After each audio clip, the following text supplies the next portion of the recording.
Thank you, Kiara, for your introduction. And my thanks to all of the Contemplative Pedagogy Network. And yes, I think it was 2019 when I was able to come in person for the symposium at Emerson College and then meet with those who were founding the Center for Contemplative Practice and Research at the University of Winchester and give a talk there. And many of the folks from the CPN Symposium actually came over to Winchester. I had a little cheering section of people who knew me already as I gave that talk, which was unexpected and really, really delightful. And I've stayed active with CPN since then. And yeah, so before we go into the realm of the mind and the words and the talking, I'd like to open us with a practice. So I invite you to just take a deep, easy breath through the nose and out through the mouth, just sighing out anything that you can release right in this moment.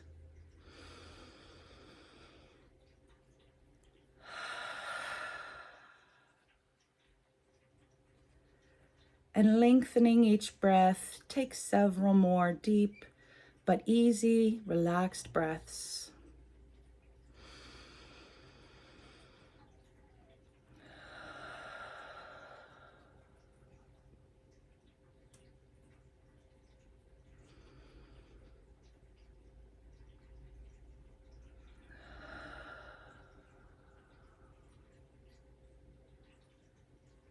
And notice the full body in this moment, bringing all of your awareness and attention inward. How are you doing right now in this moment?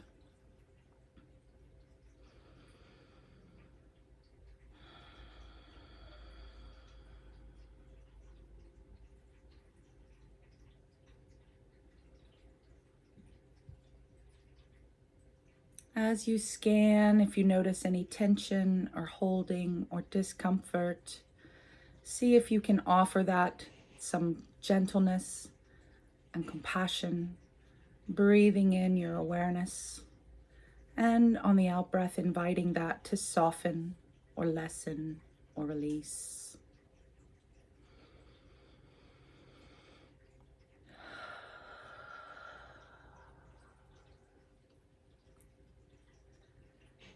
And whether it's able to soften and release, or whether it's not, breathe in some more, bringing in that gentleness, kindness, just honoring what is, especially anything that is a little bit uncomfortable.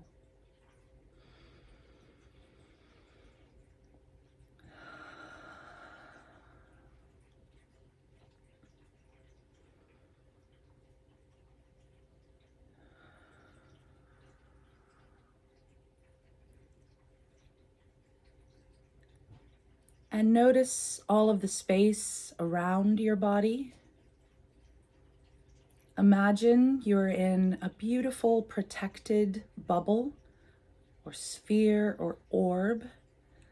It can be slightly wider than your outstretched arms, slightly wider than your fingertips. And it's creating this easy, protecting boundary of space above and below you, to the sides, in front, and behind you. Notice this orb and its boundary. What are the edges like? How thick? What substance or quality? If you want to change the thickness or the substance, you're welcome to play with your sense of a protected orb around you.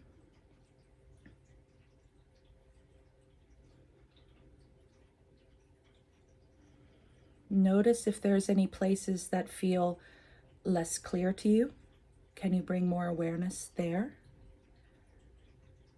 Or any tears or wrinkles, any gaps or holes.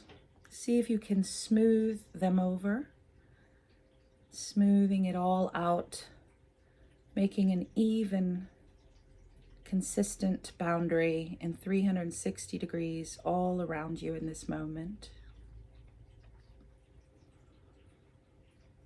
And notice the quality of the air and energy all within this field that we're creating in our mind.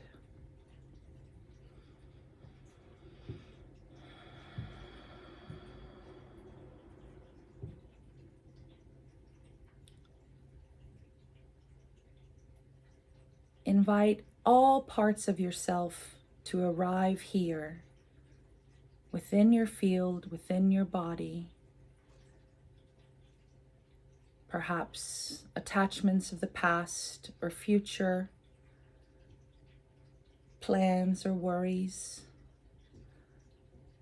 loved ones or concerns of the world can cause us to extend ourselves beyond our own personal field, almost like tendrils, vines or roots or tentacles of energy that we've extended out that remain out. See if you can draw them all back in at this time, just to take a moment here to be all of yourself, fully present to yourself within your own field.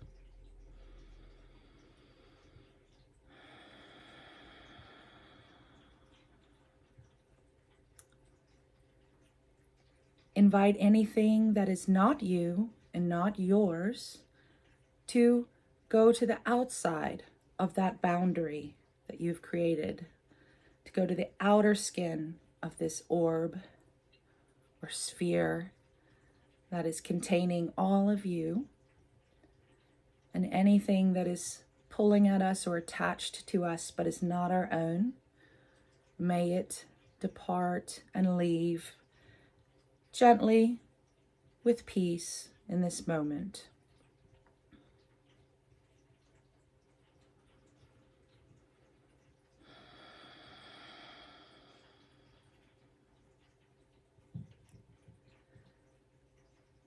Take a few breaths here, breathing in, bringing all of you here, breathing out, clearing your space, your field, allowing anything that is not you to leave and be on the outside of your boundary.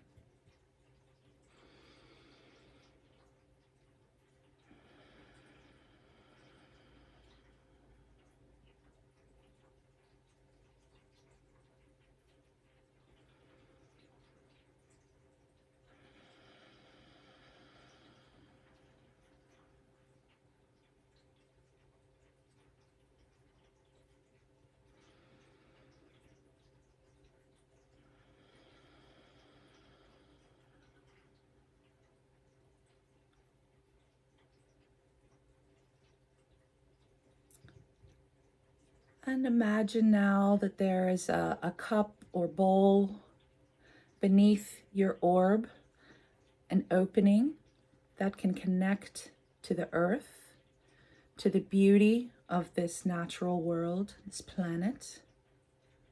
You might see it as a long root of a tree or plant. Extending your sense of that root, going through all the layers of the foundation of the building, the man-made space you are in, going to the edge, the crust of the earth just beneath you, through the layers, deeper still through rock and dirt and cavern and water, even deeper through lava and molten spaces.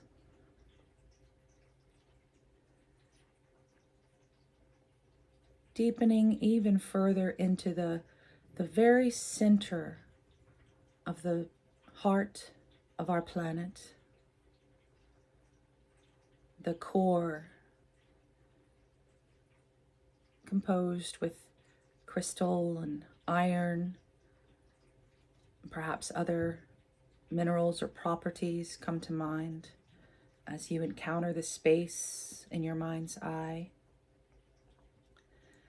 And allow the root to attach and anchor there, forming an umbilical cord between the heart of the planet and your entire field, the orb you have created. So we are grounding and synchronizing ourselves with the existence, the heart and breath, aliveness, consciousness of our precious blue-green planet.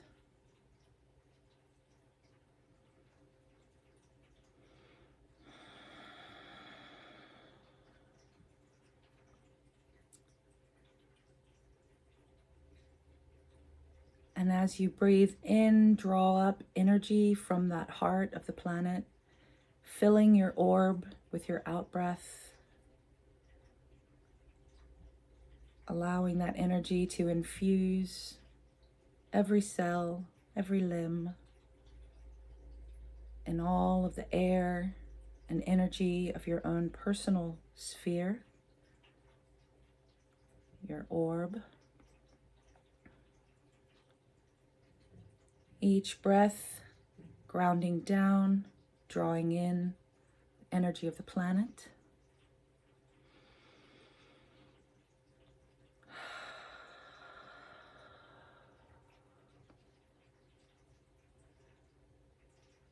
Allowing it to nourish and restore and renew and offer healing.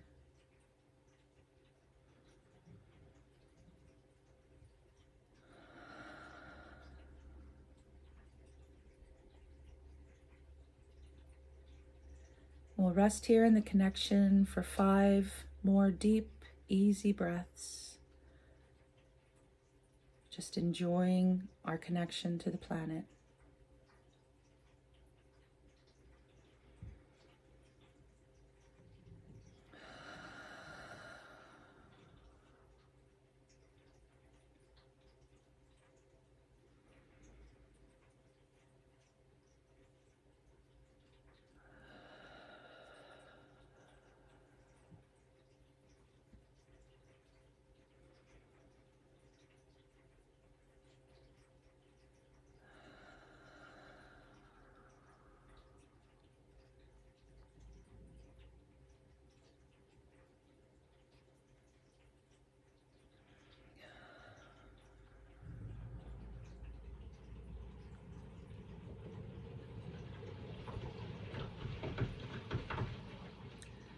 Noticing again the body breathing, focusing your awareness on yourself and the field you have created. We'll close with a couple of phrases from the metta practice of Buddhism. Repeating this to yourself, adjusting the language as you would like. May I be peaceful.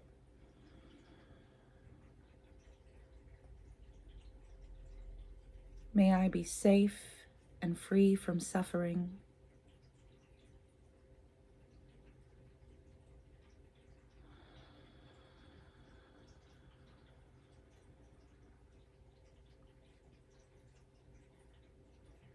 May I be well.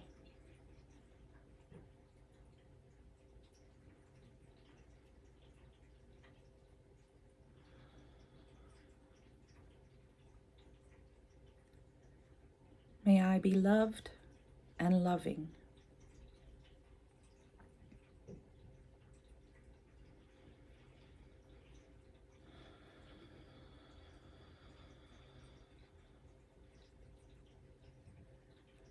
And to close this practice, I invite you to rub your hands together for a moment, creating a little warmth.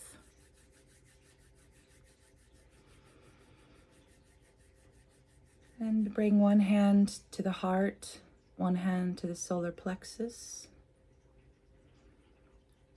Continuing to offer yourself your awareness, gentleness, gratitude.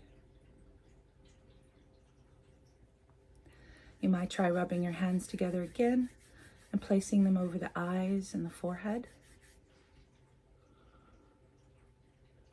Sealing in the benefits of this practice. Allowing it to settle and integrate.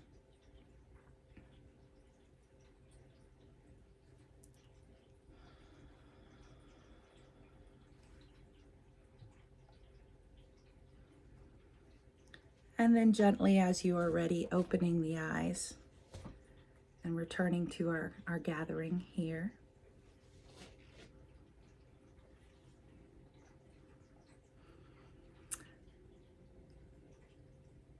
And that is part of a sequence of practice that is called TSM.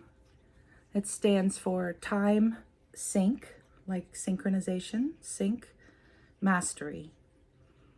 Sometimes also we call it the synchronicity method. Again, because of the synchronization we're doing, bringing all parts of ourself, becoming fully present in our awareness. And this practice was cultivated in this way by my colleague and collaborator, Eon Karis, which is Karris. And it is a practice that I'm completing my formal training, although I've been leading it for many years. Eon has now created a formal certification, train the trainers process. And I'm completing that, and then we'll be helping facilitate the train the trainers in the future. So I wanted to share that with all of you. And I invite you to just take stock, notice how you're feeling in this moment at this time. How are you doing? If you like to take notes, I welcome you to write a word or two that might describe anything you experienced or that describes how you're feeling now in this moment.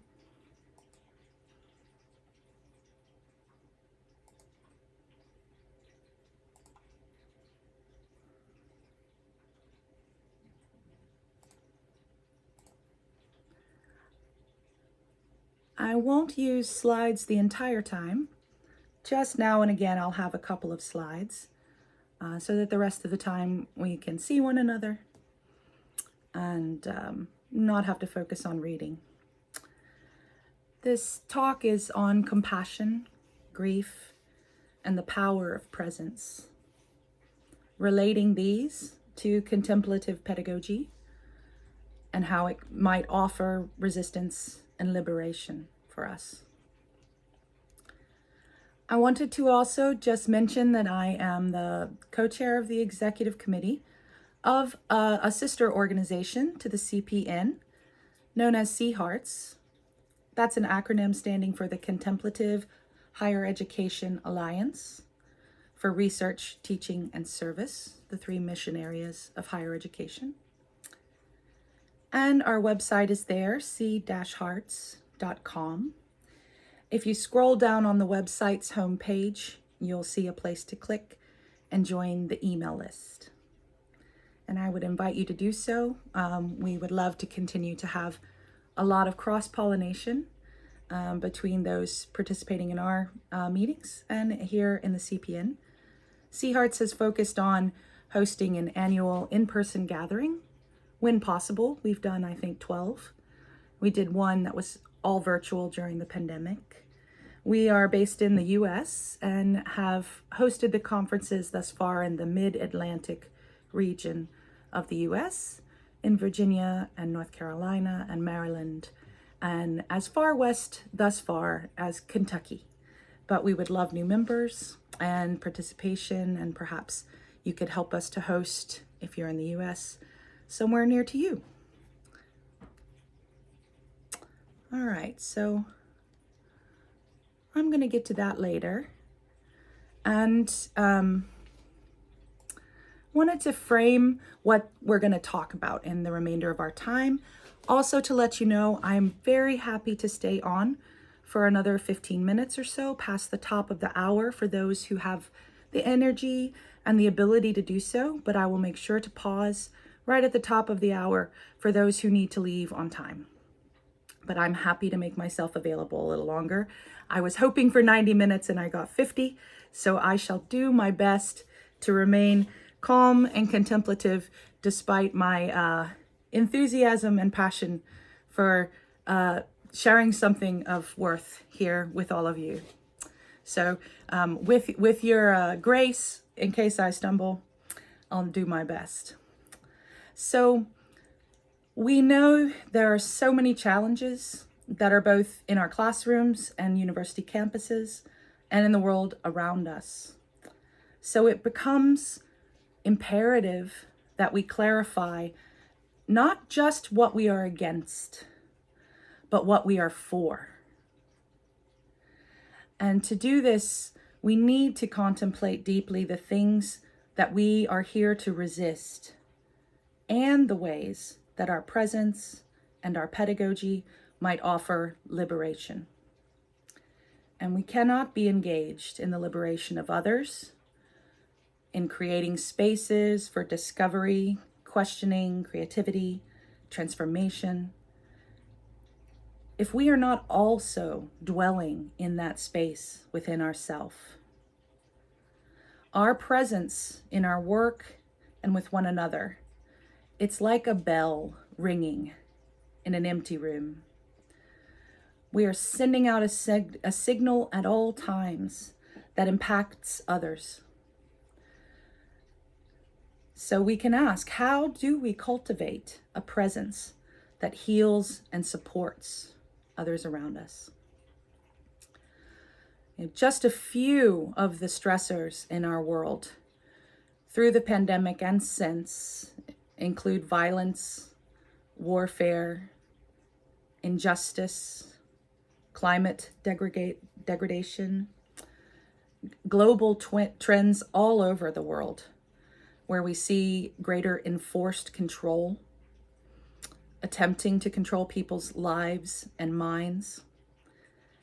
And these things are often not the direct content of our course curricula.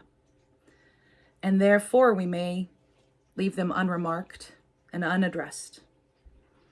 But these stressors and hardships cause grief in every one of us, in every lecturer, researcher, student, administrator, leader. And when this grief is unacknowledged and unprocessed, it forces us to strip away our humanity. It takes us out of our full authenticity.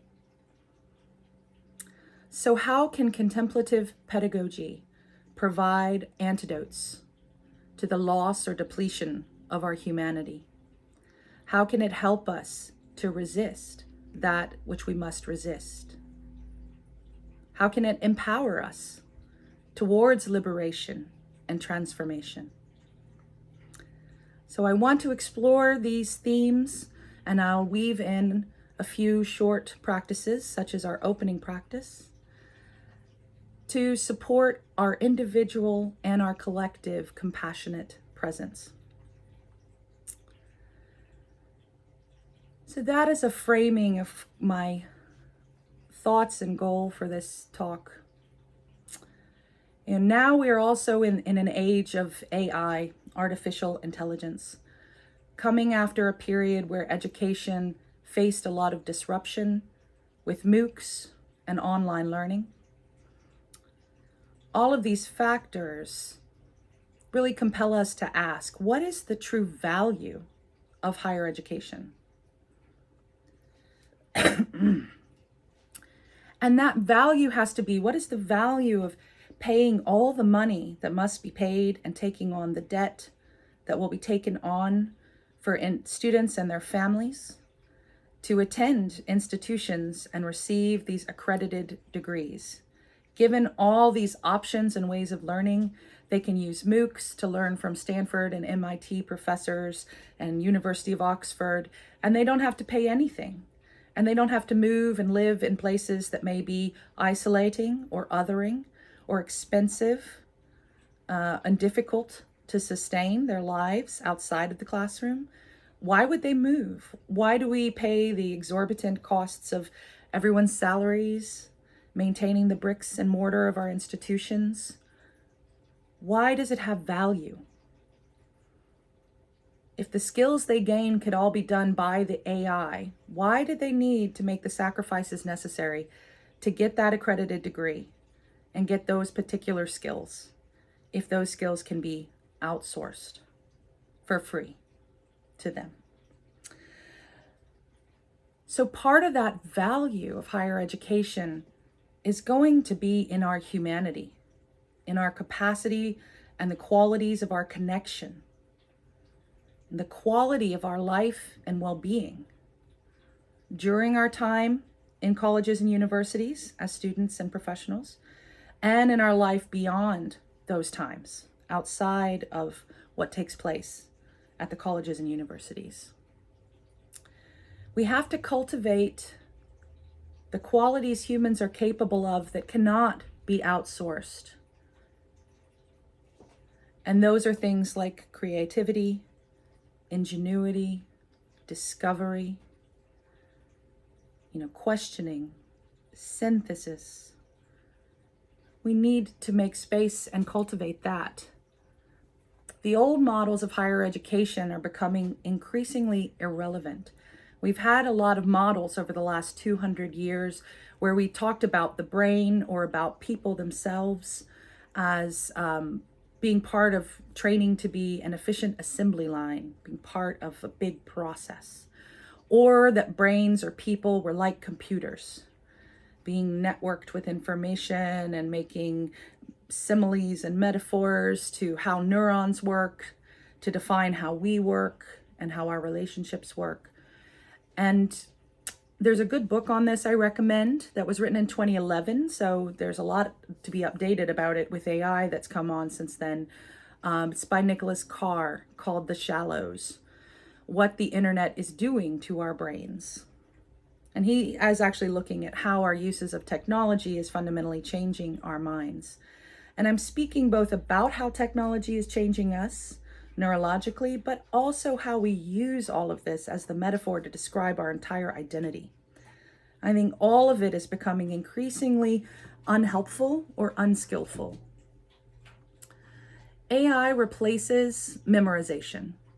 It replaces the need for fact recall.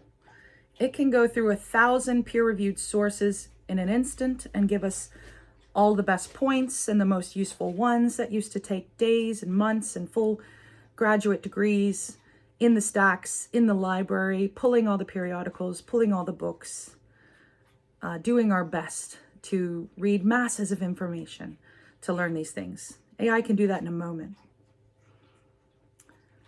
So the brain is not just a computer. It is more than that. There are similarities and there are differences. We need to clarify a new primary purpose of education.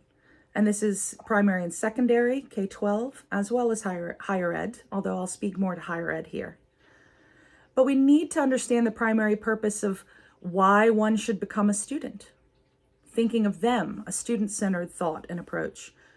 We need to think as educators and professionals in education, what do we have to teach them? What skills and abilities should they have by the time they leave our programs or our course? One of the things we know from so many sources and a lot of science now is that resilience and full brain activity requires that people feel safe and untriggered. And we cannot know who feels safe and unsafe. It is for each of us to explore our own feelings of safety. We can't enforce or tell students you are in a safe classroom. That is a bit arrogant.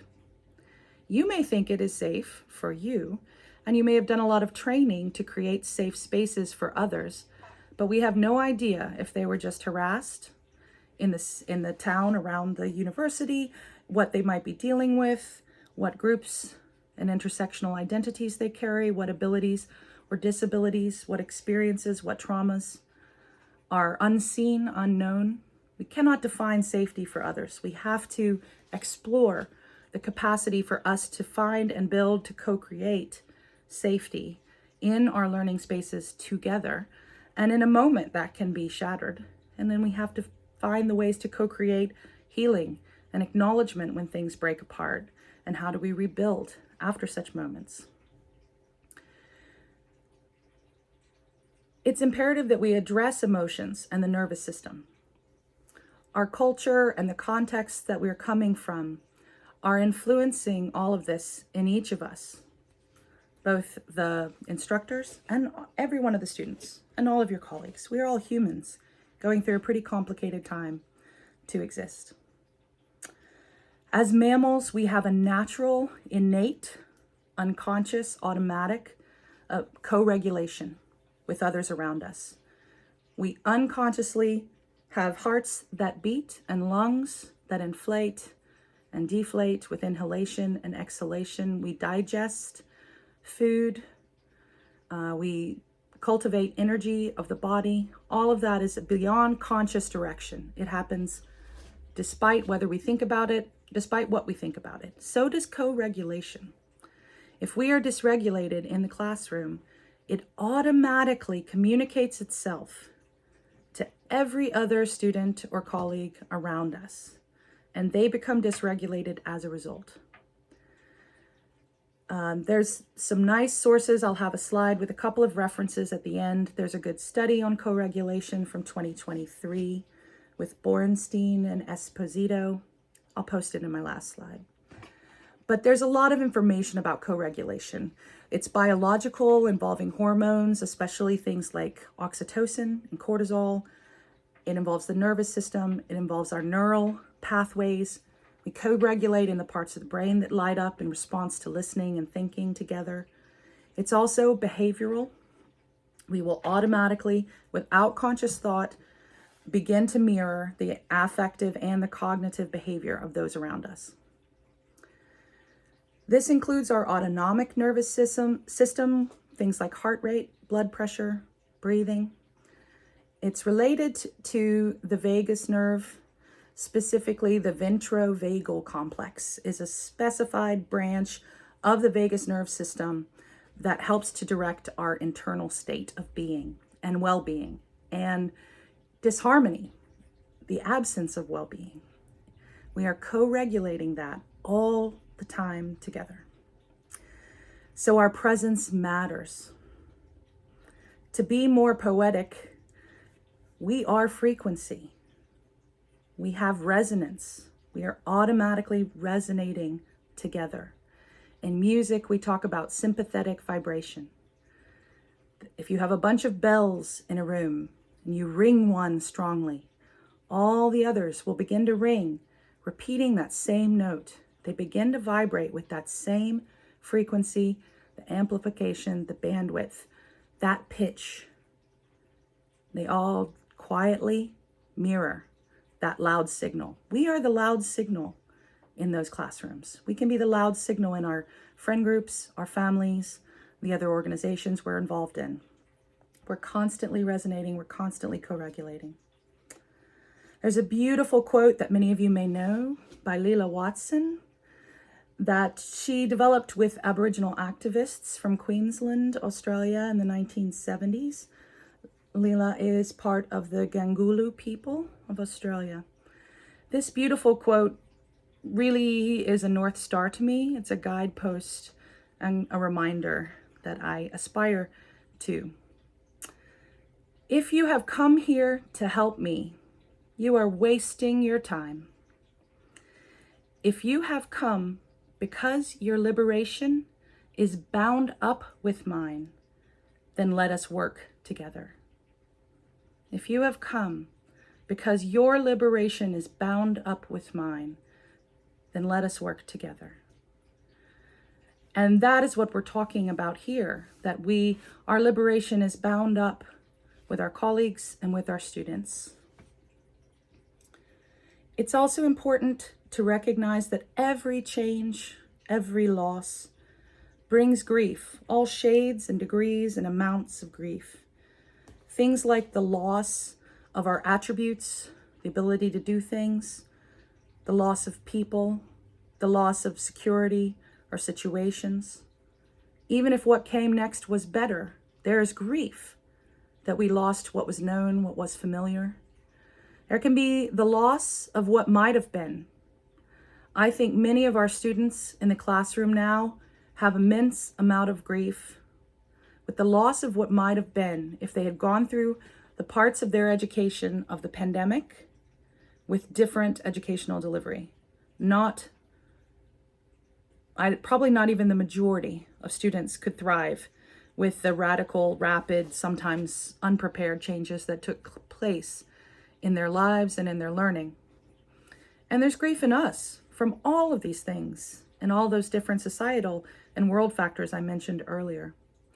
So this requires us to acknowledge what is truly present in each moment, in this moment, in this location that you are in now, over and over again, returning to the practice of acknowledging what is truly present. And then we must develop a shared and skilled means of working with what is present. Once we know what is and will admit or acknowledge or be capable to recognize what is, then what? What do we do with it? We need skilled means. We need to share them. Education can take on this work and does. And we can be more conscious of how we wish to direct these things or influence or enhance them. And we must attend to ourselves first, carrying it into our presence and letting our presence help create the change we want to see in higher education. And that presence itself can be a form of resistance. This is not the dominant paradigm. This is not the primary skill set that any of us were taught. It's unlikely to be the primary skill set that we are teaching others at this time, and yet it's necessary. And that resistance needs to have that same sensibility that Lila Watson was claiming. Not that you came here to help or heal or fix another. That must be decolonialized. That we would know better for another person what they need or how to accomplish it. That's all about the colonial conquering mindset. We have to honor each person's ability to discern for themselves and decolonialize our approaches and our perspectives and confront that kind of implicit bias or activity in ourself each time it arises, because it is part of the world that we were socialized to behave and live in, and it will appear again and again. So we constantly have to be questioning for any of our implicit biases, including that one. And we have to be heart-centered, and we need to be trauma-informed. It can seem like a tall order, but that's why we have to start with ourselves. We must honor our own heart. We must honor our own trauma.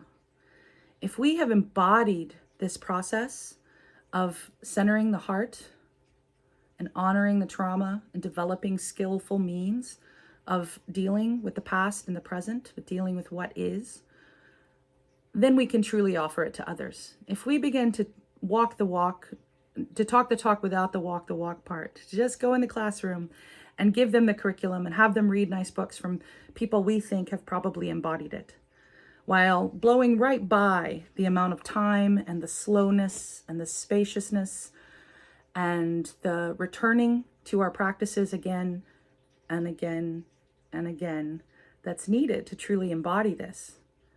They won't get the same thing. It will be different. It cannot possibly be the same as having someone whose presence that is resonating in the classroom, that everyone is subconsciously and unconsciously co-regulating with, be that embodied presence that honors the heart, that honors the trauma, that honors what is, and manages our own presence, taking responsibility for our presence.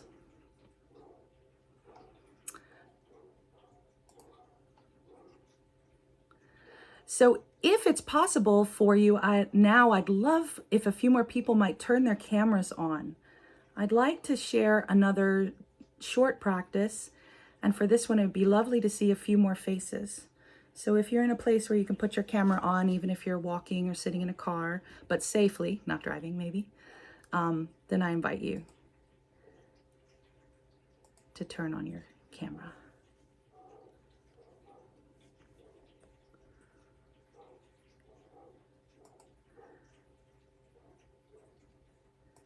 Hello, welcome to your faces. So nice to see you. David, I like that you are surrounded by golden rays of light. You are shining like the pictures of the monks of old. And yes, good to see all of you. Hello, welcome. So, clicking through the different screens that we have, pick one box out of the ones that are possible here, and just for a moment gaze upon this colleague, this other person that you may or may not know. Just pick one. Even if you have your camera off, please do also take part and pick one of those who is able to have their camera on at this time.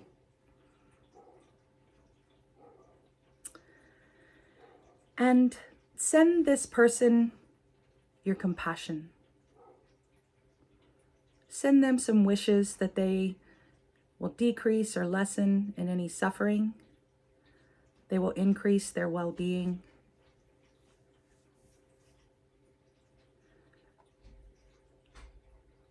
As you witness them, as you behold them, remind yourself, this person has hopes and dreams, just like me. This person aches and cries and grieves, just like me. This person has things that can be seen on the outside, like me. And they have many, many, many depths that cannot be seen, just like me.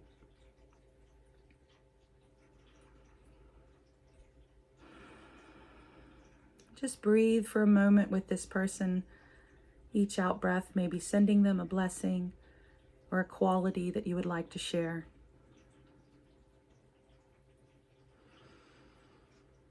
Gratitude, well-being, kindness, any quality that you would like.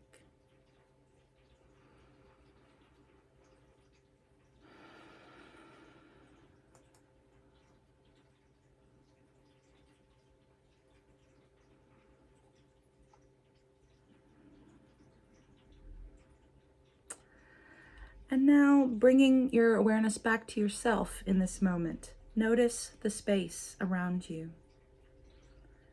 What shifted for you since the beginning of the talk or since the beginning of that little moment of practice? What shifted? What is the quality of presence you have now in this moment, in this place? Just noticing.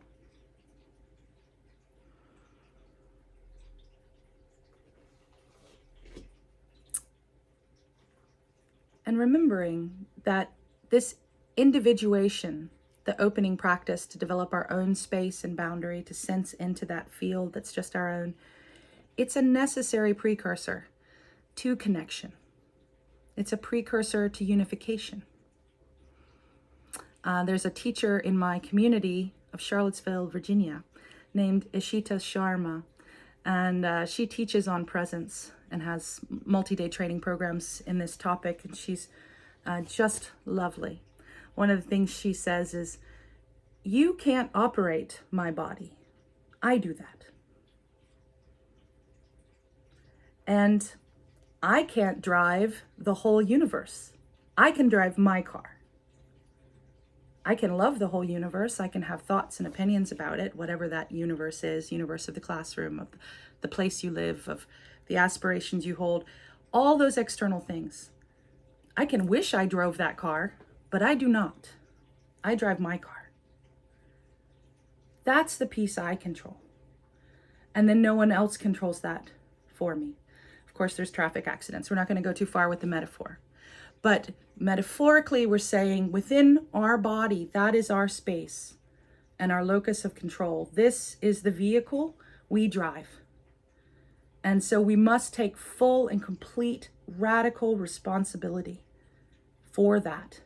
We cannot control what happens to it. Many things come from outside, but we have to be willing to address with awareness what is present, what has happened, how am I doing? And then spending time taking responsibility and developing the skillful means for working with what is. And there's a really cute paradox, because we're in our classrooms, for example. All the stuff that's going on is actually not about us. Then we could just be a talking head and just teach ourselves every day and feel really good about ourselves because we're so smart and we learned all the things we were supposed to learn, and now we can teach them to others. Yay. That's the part that is about you. And the hopes and dreams and goals you have for your students, that can be about you, but it's not really relevant in the moment of learning. It's not really about us. And yet we need to take full responsibility for our presence and our impact on others and how we are co-regulating together. So we need full responsibility, and we need to let go of our ego at the same time. It's not about us, but it is absolutely on us to think of who we are and how we are being in that moment. I have just a couple other slides I want to share with you, and then I'll pause in 2 minutes and then stay on for comments and questions. I apologize if there's not even more time for dialogue, but I will be available after the top of the hour for it. I just wanted to share a couple of more ideas with you. I'm working on a book and I teach on this. I've been working across 5 continents now. I call my vision a compassion revolution. And it's because compassion is an antidote to a lot of this suffering. I define compassion as both the wish and taking action to reduce suffering or harm or jeopardy, and also the wish and taking action to increase well-being and safety and resilience. For me, compassion is also linked not just to the wish for others to be free from suffering. The wish alone is not the full thing, in my view. It also involves taking whatever action is possible. And I don't only want to focus on the suffering. I think it is also empowering and important and accurate to focus on its counter, which is resilience and well-being. I've developed what I call the SOS framework that stands for self, others, and society. These are all nested. We begin and everything emanates out from the self.